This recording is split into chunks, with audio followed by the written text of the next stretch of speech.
Hello everyone, welcome to today's video.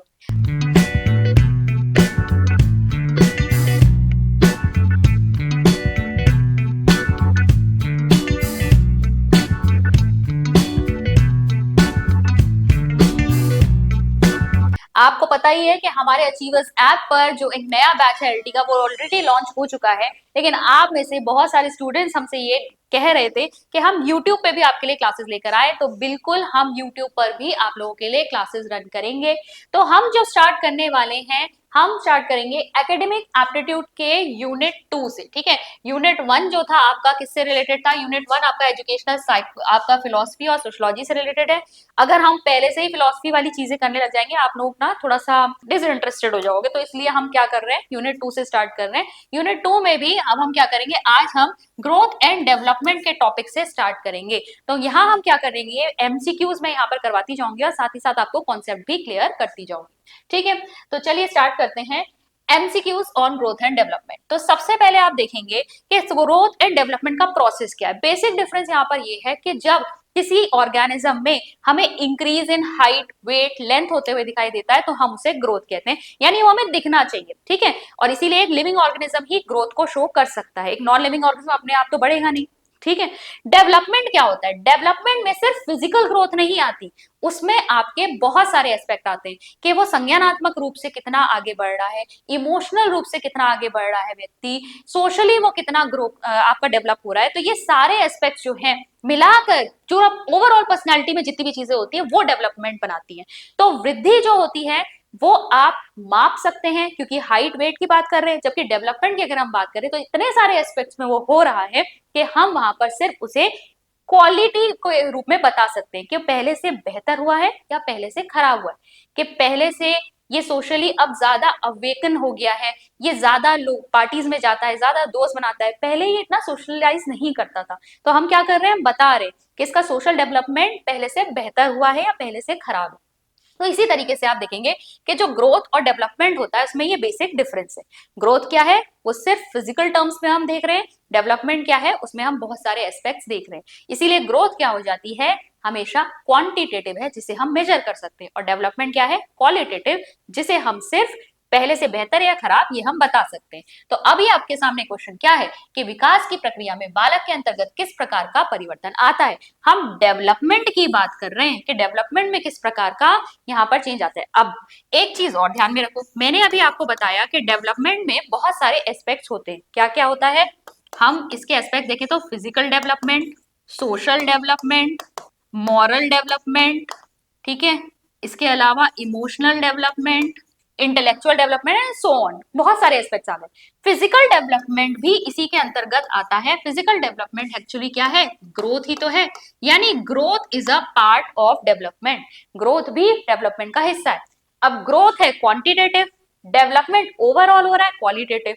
तो यहाँ इसका आंसर क्या हो जाएगा कि ये किस प्रकार के चेंजेस हैं, बोथ क्वांटिटेटिव एंड क्वालिटेटिव, तो ये बोथ हो जाएगा।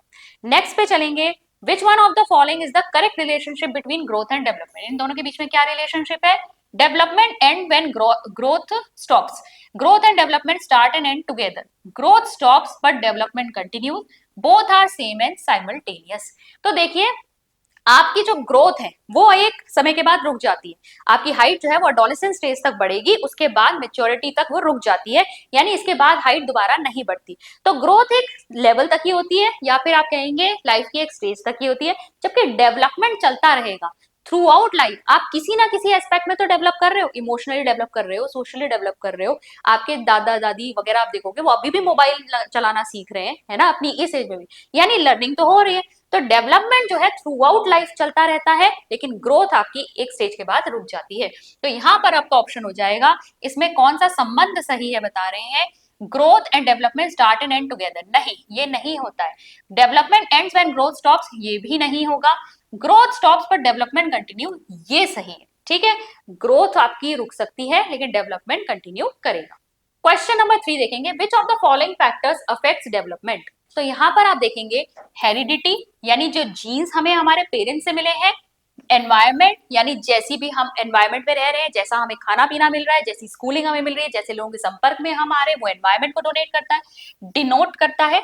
मैच्योरेशन की बात करेंगे तो मैच्योरेशन ग्रोथ ही है, ठीक है। हमारी जो एजिंग हो रही है, हमारे जो जीन्स या सेल्स डेवलप हो रहे हैं, ये आपके मैच्योरेशन है। तो यहाँ पर कौन से फैक्टर्स अफेक्ट करते हैं आपके डेवलपमेंट को, तो ये सभी करते हैं, ठीक है। तो हेरिडिटी और एनवायरमेंट, ये दो प्रकार के ऐसे फैक्टर्स हैं जो हमें हमारी ग्रोथ एंड डेवलपमेंट को अफेक्ट करेंगे। इसमें हेरिडिटी में आते हैं जीन्स, ठीक है, और एनवायरमेंट में जैसा कि मैंने बताया स्कूलिंग आ गया, बहुत सारे लोग जो हमारे साथ जुड़े हुए हैं, किस प्रकार का पोषण या खाना पीना हमें मिल रहा है। इसमें एक चीज और देखेंगे कि जब हम मैच्योरेशन की बात करते हैं तो मैच्योरेशन की बात करने का मतलब है ग्रोथ की बात हो रही है, क्योंकि एजिंग की बात हम कर रहे हैं। फिर एक और टर्म आपका आता है नेचर एंड नर्चर, इसको भी ध्यान में रखना। नेचर का मतलब है हम किसकी बात करें, नेचर मतलब जो हमें प्राकृतिक रूप से मिला है। प्राकृतिक रूप से हमें क्या मिले, जीन्स मिले हमारे पेरेंट्स से, उन्हीं की तरह हम दिखते हैं, इसी वजह से हमारे सारे कैरेक्टरिस्टिक्स हमारे पेरेंट्स से इसीलिए मिलते हैं क्योंकि हम उनकी तरह दिखते हैं, क्योंकि हमें जीन्स उनसे मिले, जो कि इनहेरिटेंस यानी अनुवांशिकता है, ठीक है। तो नेचर क्या बताता है आपका, नेचर रिप्रेजेंट करता है हेरिडिटी को, और नर्चर रिप्रेजेंट करता है किसको, एनवायरमेंट को। नर्चर मतलब किस प्रकार का पोषण हमें मिल रहा है, अब वो पोषण हमें अपने एनवायरमेंट से मिल रहा है, ठीक है।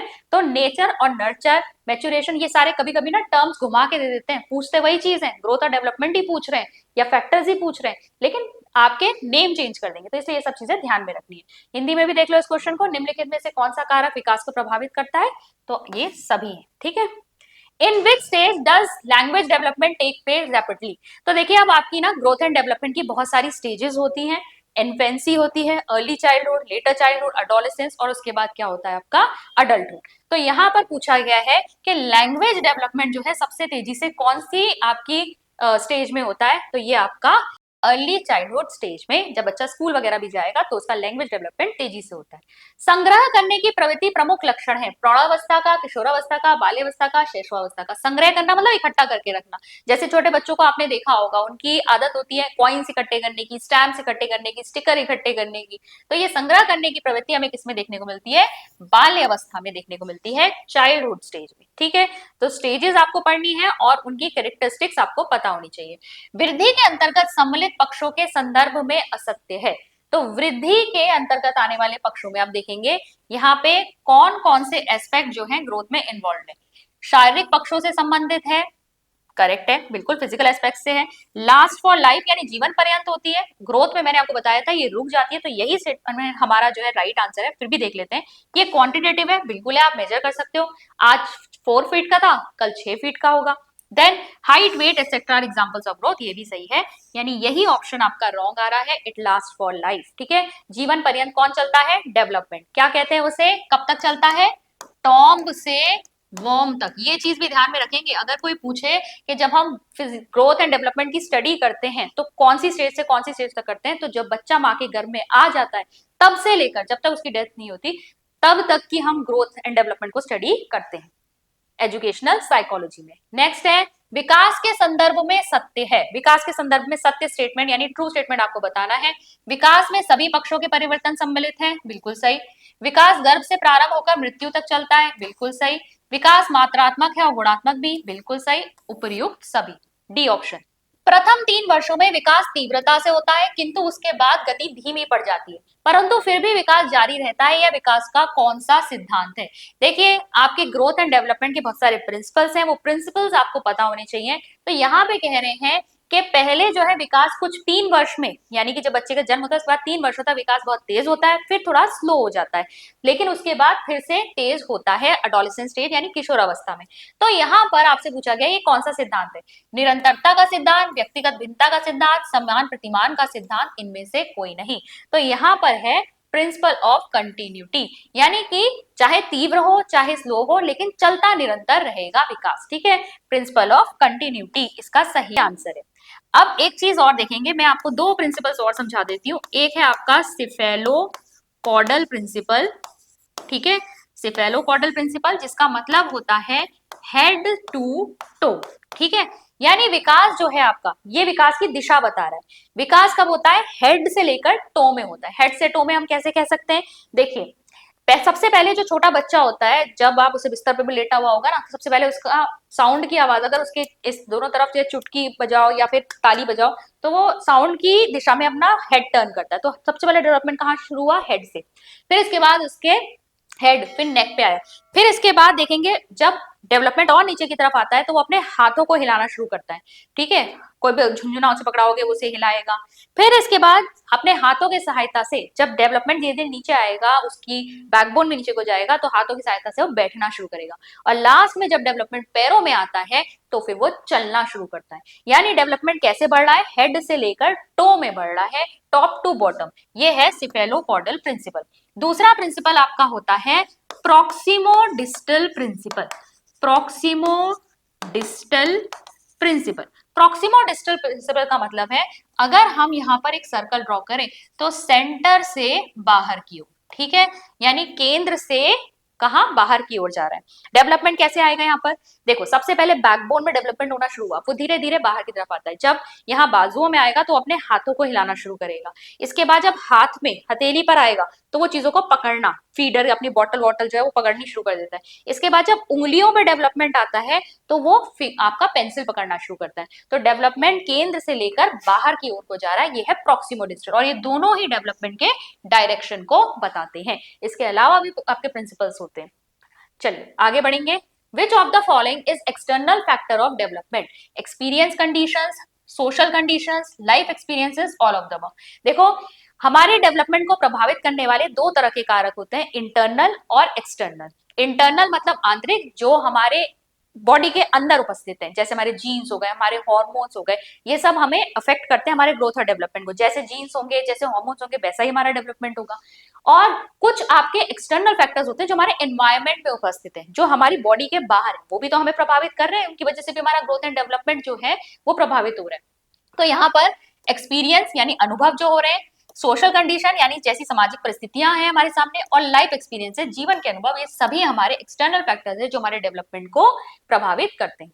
नेक्स्ट आएगा, शैशवावस्था की विशेषता नहीं है पूछा, ठीक है। तो यहाँ पर शारीरिक विकास की मंदता, वैसे यही ऑप्शन है पर और भी चेक कर लेते हैं। अधिगम की तीव्रता, बहुत तेजी से सीखता है। शैशवावस्था की आपकी जो एज ग्रुप होती है वो होती है 0 to 3 years, ठीक है। कई जगह 0 to 2 years मिलेगा, ये अलग अलग साइकोलॉजिस्ट के हिसाब से अलग अलग उन्होंने यहाँ पर टेबल दी हुई है। तो यहाँ पर जो प्रथम 2 या 3 वर्ष होते हैं वो शैशवावस्था में आते हैं। तो यहाँ पर अधिगम, लर्निंग बहुत तेजी से, बच्चा जो भी ऑब्जर्व कर रहा है सब कुछ सीखता चला जाता है। अपरिपक्व होते हैं, बिल्कुल होते हैं। पर निर्भरता, दूसरों के ऊपर निर्भर करते हैं, अपने केयर गिवर के ऊपर, अपनी मम्मी पापा के ऊपर, खाने पीने, अपने आप को साफ सुथरा रखने के लिए, हर चीज के लिए। तो यहाँ पर ये चीज इसकी विशेषता नहीं है, शारीरिक विकास में मंदता नहीं होती है, शारीरिक विकास बहुत तेजी से होता है। नेक्स्ट पे चलेंगे, निम्नलिखित में से पूर्व बाल्यावस्था की विशेषता है, अनुकरण करना, प्रश्न पूछना, जिद करना, उपर्युक्त सभी। तो यहाँ पर पूर्व बाल अवस्था की विशेषता पूछी है इन्होंने, तो ये है यहाँ पर, यानी अर्ली चाइल्डहुड स्टेज, प्रश्न पूछना। बच्चे जिज्ञासु बहुत ज्यादा होते हैं, इस पे हर चीज में क्या है, क्यों है, वो जरूर पूछते हैं। फिर देखिए, विकास गुणनफल है केवल अनुवांशिकी एवं वातावरण का, केवल परिपक्वता और अधिगम का, एवं भी दोनों, या इनमें से कोई नहीं। तो देखिए यहाँ पर विकास गुणनफल यानी कि प्रोडक्ट है, किसका प्रोडक्ट है? बिल्कुल हेरिडिटी का भी है और वातावरण, दोनों का असर पड़ता है। और मैंने आपको बताया था परिपक्वता यानी मेच्योरिटी किसे बताती है? ग्रोथ को बताती है। और अधिगम, लर्निंग क्या है? ये आपका एनवायरमेंट से आ रहा है, ये भी बिल्कुल प्रभावित करता है। तो ए और बी दोनों हो जाएगा। यही आपका इंग्लिश में भी लिखा हुआ है। नेक्स्ट क्वेश्चन पे चलेंगे, विच of the following statements is true about growth and development? Growth and development क्या है? सिनोनिमस है, ठीक है, एक दूसरे को हम सिनोनिमस, एक की जगह पे दूसरे को यूज कर सकते हैं। Growth is a part of development, development is a part of growth, both are independent processes. तो यहाँ पर जो स्टेटमेंट ट्रू है वो है ग्रोथ जो है डेवलपमेंट का हिस्सा है। नेक्स्ट है आपका, emotional development of a child mainly depends on physical environment, family and social relation, heredity, nutrition. तो देखो, सोशल या इमोशनल डेवलपमेंट जो होता है ये आपका जिन लोगों के संपर्क में आप हो उनसे बहुत ज्यादा प्रभावित होता है, तो फैमिली एंड सोशल रिलेशन हो गया। नेक्स्ट है आपका, which of the following is not a principle of development? Not a principle of development पूछा है। पहला है आपका, development proceed from general to specific, ये बिल्कुल सही है। एग्जाम्पल ले सकते हैं, जो छोटा बच्चा होता है जब वो रोता है तो उसका वो चिल्लाएगा, आंसू निकलेंगे, आंखें लाल हो जाएंगी, बॉडी भी शेक करने लगती है। लेकिन जब वो बड़ा होने लगता है तो उसका रोने की जो एक्टिविटी होती है उसके फेस तक ही सीमित रह जाती है। ठीक है, थोड़े बहुत आंसू निकल रहे हैं, एक्सप्रेशन थोड़े चेंज हो सकते हैं, ये नहीं कि बहुत चिल्ला रहा है, शेक कर रही है बॉडी। तो यहाँ पर डेवलपमेंट जनरल से स्पेसिफिक को आपका आता है। फिर development is uniform in all individuals, वैसे यही गलत है, आगे देख लेते हैं। डेवलपमेंट कंटिन्यूअस है, बिल्कुल निरंतर चलता रहता है, जैसे हमने कहा जीवन पर्यंत चलने वाली प्रक्रिया है। डेवलपमेंट सीक्वेंशियल है, एक सीक्वेंस में होता है। ठीक है, ऐसा नहीं है कि पहले कोई चलना शुरू कर देगा बाद में हाथ हिलाना शुरू करेगा। डेवलपमेंट की एक सीक्वेंस है, जैसे हमने प्रिंसिपल ऑफ डायरेक्शंस में भी देखा ना, तो वहां पर जो सीक्वेंस फॉलो होती है हर स्पीशीज के लिए डेवलपमेंट की वही रहेगी। तो ये नहीं है आपका यूनिफॉर्म नहीं होता, सारे इंडिविजुअल्स, किसी की हाइट जल्दी बढ़ती है, किसी की देर से बढ़ती है, कोई जल्दी मोटा हो जाता है, कोई कम होता है, तो यहाँ पर यूनिफॉर्म नहीं है सबके लिए। तो बी ऑप्शन जो है यहाँ पर राइट है। नेक्स्ट है डेवलपमेंट इज, विकास है सतत और आजीवन प्रक्रिया, बचपन तक सीमित, किशोरावस्था के बाद स्थिर, अनियमित और अनिश्चित। डेवलपमेंट क्या है? सतत और आजीवन चलने वाली प्रक्रिया। नेक्स्ट है आपका which of the following is an internal factor influencing human growth and development. Internal factor पूछा, आंतरिक कारक कौन सा है जो ह्यूमन ग्रोथ एंड डेवलपमेंट को अफेक्ट करता है। अब ये आप बता सकते हैं बिल्कुल, न्यूट्रिशन, फैमिली, हेरिडिटी, एजुकेशन, तो ये है heredity, C. Hormonal imbalance during adolescence affects, तो अगर किशोरावस्था के दौरान हार्मोनल असंतुलन हो जाए तो ये किसको प्रभावित करेगा? केवल एक्सटर्नल ग्रोथ को, केवल इंटरनल ग्रोथ को, both physical and emotional development, only social development.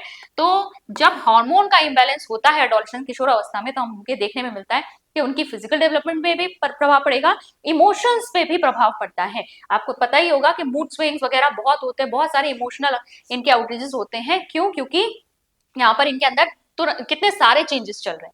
फिर देखेंगे which statement is correct regarding growth and development. Both depend on heredity, both are influenced by internal and external factors, growth depends on environment only, development is independent of nutrition। देखो ये नहीं हो सकता, development पे nutrition का भी तो असर पड़ेगा, फिजिकल डेवलपमेंट पे। ग्रोथ एनवायरमेंट से ही केवल प्रभावित नहीं हो रही, उसमें तो जीन्स वगैरह प्रभावित, हेरिडिटी प्रभावित कर रही है उसे। ये आएगा सही answer, both are influenced by internal and external factor, दोनों से प्रभावित होते हैं। और लास्ट क्वेश्चन देखेंगे, family, income, cultural values and educational opportunities are examples of internal factors, environmental external factors, genetic factors, biological factors।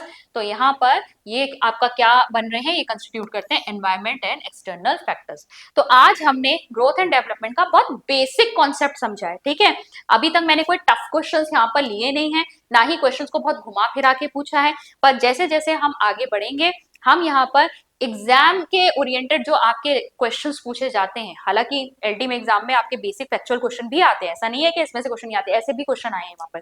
ठीक है, लेकिन फिर भी हम टफ लेवल को भी यहाँ पर चेक करते हुए चलेंगे। जैसे जैसे हमारा कॉन्सेप्ट यहाँ पे कॉम्प्लेक्स होता जाएगा हम यहाँ पर उसे और ज्यादा डिटेल में डिस्कस करते रहेंगे। आई होप आपको हमारी ये कोशिश अच्छी लगेगी कि हम अब यहाँ पर भी फ्री क्लासेस के थ्रू आप तक जुड़े रहेंगे और कुछ इंपॉर्टेंट टॉपिक्स आप लोगों के साथ भी डिस्कस करेंगे।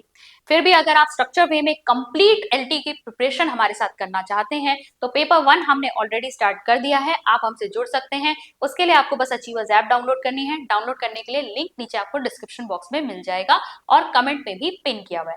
जितने भी हमारे वीडियोस या एमसीक्यूज हम यहाँ पर कवर करते हैं, चाहे वो कॉन्सेप्ट से रिलेटेड हो चाहे वो एमसीक्यू से रिलेटेड हो, इनकी फ्री पीडीएफ अगर आपको चाहिए तो आप हमारे टेलीग्राम ग्रुप से जुड़ सकते हैं जो कि है मेघा जायसवाल अचीवर्स नाम से, और उसका लिंक भी आपको नीचे डिस्क्रिप्शन बॉक्स में मिल जाएगा। अगर आपको हमारी कोशिश अच्छी लग रही है प्लीज इस वीडियो को एक लाइक दीजिएगा, चैनल को अभी तक सब्सक्राइब नहीं किया है तो सब्सक्राइब कर लीजिएगा और अपने सभी साथियों के साथ इसको शेयर भी कीजिएगा। मैं मिलती हूँ आपसे नेक्स्ट लेक्चर में। Thank you.